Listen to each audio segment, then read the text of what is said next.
તેમની શાળાની આ મુલાકાત દરમિયાન અમારી શાળાના વિદ્યાર્થી અને શિક્ષકોને જાપાની આધારિત શિક્ષણ મોડેલનો પરિચય કરાવ્યો, જેમાં કેઝનના ફિલસૂફી કરીને શીખીને સતત સુધારો પર વિશેષ ધ્યાન કેન્દ્રિત કરવામાં આવ્યું. તેમના આ આકર્ષક માર્ગદર્શનથી શાળાના શિક્ષકો અને વિદ્યાર્થી મિત્રો વૈશ્વિક શૈક્ષણિક પ્રથાઓ, શિસ્ત અને પ્રતિબિંબિત શિક્ષણમાં મૂલ્યવાન આંતરદ્રષ્ટિથી પરિચિત થયા અને નવી શિક્ષણ પ્રણાલીનો વ્યાપ મેળવ્યો હતો, જે માટે તેમને શ્રી યુતારો સુગિયાનો વિશેષ આભાર માન્યો હતો. આ અર્થપૂર્ણ વાર્તાલાપથી શાળાના શિક્ષકો સીબીએસઈ અભ્યાસક્રમ માળખાને અનુભવાત્મક અને મૂલ્ય આધારિત શિક્ષણ અભિગમોથી સમૃદ્ધ બનાવીને વધુ મજબૂત બનાવી અસરકારક અમલ માટે સુસજ્જ થયા હતા. ધ રેડિયન્ટ વર્લ્ડ સ્કૂલના પ્રમુખ જિગ્નેશભાઈ માંગુકિયા અને શાળાના મેનેજિંગ ડિરેક્ટર કિશન માંગુકિયા શાળાના વિદ્યાર્થીઓ અને શિક્ષકોને જાપાની શૈક્ષણિક શ્રેષ્ઠતાને વૈશ્વિક દ્રષ્ટિકોણ સાથે મિશ્રિત કરવા માટે આ પ્રકારના ગ્લોબલ વાર્તાલાપ કરવા પ્રતિબદ્ધ છે તેમ જાણી શ્રી યુરાતો સુગિયાએ સમગ્ર શાળા પરિવારનો આજના માર્ગદર્શક મુલાકાતના આમંત્રણ બદલ વિશેષ આભાર માન્યો હતો અને ધ રેડિયન્ટ વર્લ્ડ સ્કૂલના વિદ્યાર્થીઓ આત્મવિશ્વાસુ, જવાબદાર અને ભવિષ્ય માટે તૈયાર વ્યક્તિઓમાં શ્રેષ્ઠ સ્થાન પામે તેવી શુભેચ્છા પાઠવી છે. 今日は、ラディアントワールドスクールに、来ました日本のロイロの、プレジデントの杉山龍太郎と言います。で今日初めて学校を見たんですけど、すごいびっくりしたのはシンキングツールを使った授業がとてもインプレッシブでした。それで何がすごいと思ったかというと、やはりその子どもたちが自分で考える、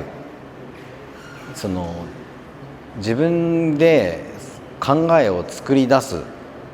ていう時間があるということ、それが今までの教育にはなかったことだと思うので、今までの教育は先生から習うけど、これからの教育は子どもが自分で考えて先生とあと友達との一緒に考えるっていうそのコラボレーションっていう部分を使って、自分自身のそのクリエイティビティを強くしていく、そんなスタイルの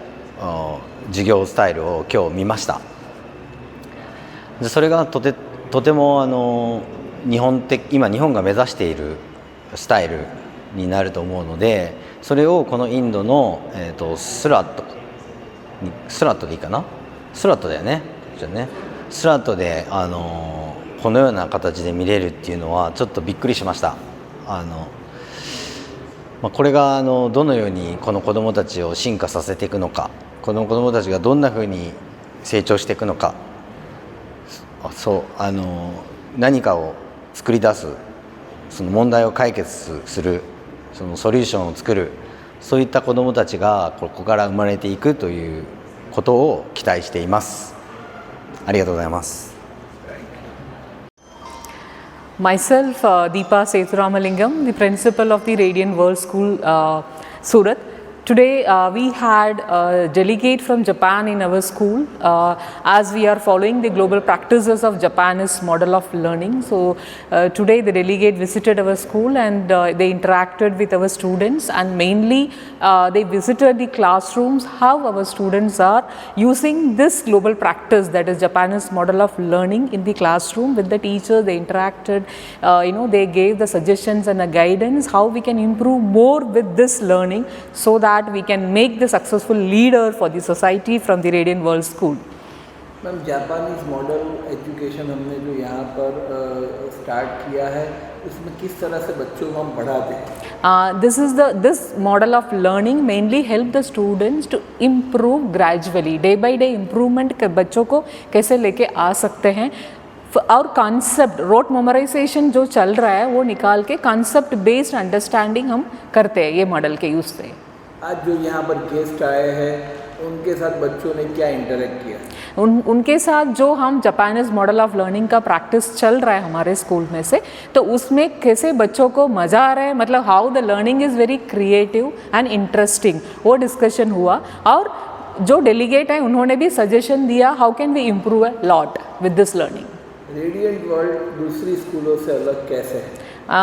Like this is the one of the first school in Gujarat. I can say that we are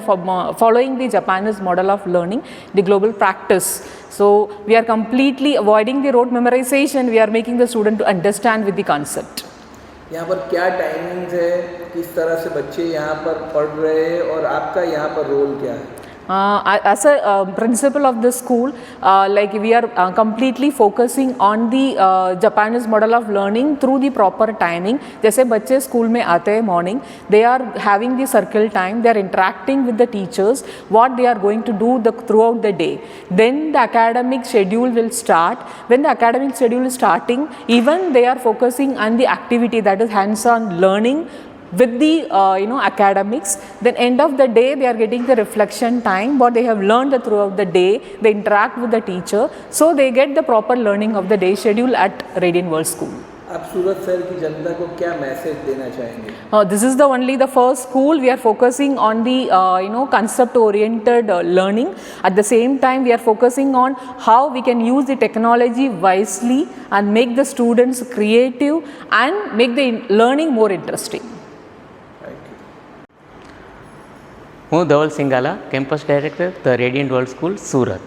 આજે અમારી સ્કૂલમાં જાપાનથી ડેલિગેટ્સ વિઝિટ માટે આવેલો હતો. બેઝિકલી એની વિઝિટ જે હતી એ મેઇનલી કેવી રીતે આપણી એજ્યુકેશન સિસ્ટમને આપણે અપગ્રેડ કરી શકીએ, કેવી રીતે જાપાનની જે એજ્યુકેશન સિસ્ટમ કે જે બેસ્ટ એજ્યુકેશન સિસ્ટમ છે એને આપણી એજ્યુકેશન સિસ્ટમ જોડે ઇન્ટિગ્રેટ કરી શકે. ઓલરેડી અમે અમારા કેમ્પસમાં જાપાન એજ્યુકેશન સિસ્ટમની અપ્લાય કરેલી છે અને એનું પેલું ઇન્ટિગ્રેશન્સ બી કરેલું છે. અને અમારી જે એજ્યુકેશન સિસ્ટમ છે ફિનલેન્ડ, જે પ્રી પ્રાઇમરીમાં ફિનલેન્ડ એજ્યુકેશન સિસ્ટમથી અમે એજ્યુકેશન આપીએ છીએ અને હાયર ગ્રેડ ફર્સ્ટ ઓનવર્ડ અમે જાપાનના એજ્યુકેશન ફ્રેમવર્કથી સ્ટુડન્ટને ટીચ કરીએ છીએ. આપણી સ્કૂલની અંદર આપણું જે કેમ્પસ છે એ હ્યુજ કેમ્પસ છે કે જેમાં ઇન્ફ્રાસ્ટ્રક્ચરમાં આપણે જોઈએ તો પ્લેગ્રાઉન્ડ એરિયા ખૂબ મોટો છે, જેથી કરીને સ્ટુડન્ટને આઉટડોર એક્ટિવિટીઝ કરી શકે. એ સિવાય કે જે આપણી સ્કૂલની અંદર આપણે જે સિસ્ટમ પ્રોવાઈડ કરીએ છીએ એમાં જે ફેસિલિટીઝ છે, જે ટીચિંગ મેથોડોલોજી છે, એ બી આપણે જાપાનનો જે સોફ્ટવેર છે એને યુઝ કરીએ છીએ, જે લોલિયોનર્સ કરીને એક સોફ્ટવેર છે એના બેઝિસ ઉપરથી આપણે એને ટીચિંગ કરાવે છે. હવે આ સોફ્ટવેરનો મેઇન યુઝ શું છે કે જેથી કરીને સ્ટુડન્ટ એક ઇન્ટરેક્ટિવ મોડ ઓફ લર્નિંગથી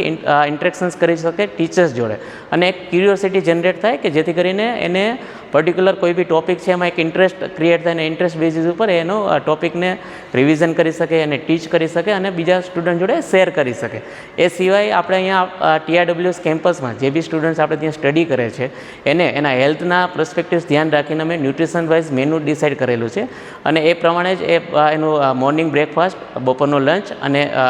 જે પ્રી પ્રાઇમરી સ્ટુડન્ટ છે એના આપણે ગુડ બાય સ્નેક પ્રોવાઈડ કરીએ છીએ કે જેથી કરીને એનું ન્યુટ્રિશન્સ વેલ્યુ જળવાય. આ ન્યુટ્રિશન્સ વેલ્યુની ઇમ્પોર્ટન્સ શું છે કે જો સ્ટુડન્ટમાં પ્રોપર ન્યુટ્રિશન્સ વેલ્યુ હશે તો એનું માઇન્ડ એટલું એક્ટિવ હશે કે જેથી કરીને એનો જે એકેડેમિક ગ્રોથ છે એ નોર્મલ ગ્રોથ કરતાં પ્લસ એમાં આપણને રિઝલ્ટ જોવા મળશે. એ સિવાય અમારી જે બી યુટિલિટીઝ છે એ યુટિલિટીઝ પણ એ રીતે ડેવલપ કરેલી છે કે જેથી કરીને સ્ટુડન્ટ એને યુઝ કરે, એમાંથી એક કન્સેપ્ચ્યુઅલ લર્નિંગ સિસ્ટમ ડેવલપ થાય અને એના બેઝ ઉપર એનું એક ટીચિંગ મેથોડોલોજી ડેવલપ થાય કે જે ઓર્ડિનરી ટીચિંગથી આપણું કેમ્પસ જે અલગ છે એના માટેની જે પેટર્ન અમે જે ડિઝાઇન કરેલી છે એ એવું નથી કે ભાઈ એને મોર્નિંગ 8 to 2 જે નોર્મલ સ્ટડીઝ હોય એના ક્લાસરૂમની અંદર સ્ટડી હોય. સ્ટુડન્ટના જે બી એના પર્સપેક્ટિવલી ટાઈમ ફ્રેમ પ્રમાણે જે બી એના લેક્ચર્સ હશે એ લેક્ચર્સ પ્રમાણેનું સ્ટડી બી હશે. એ ઓવરઓલ ડેવલપમેન્ટ માટેની indoor activities, outdoor activities plus એને મેન્ટલી રિએન્ફોર્સમેન્ટ માટે આપણે યોગા ક્લાસ છે, ડાન્સ ક્લાસ છે, મ્યુઝિક છે, એ બધી જ ફેસિલિટીઓ ઇન કેમ્પસમાં આપણે એને અવેલેબલ કરાવેલી છે.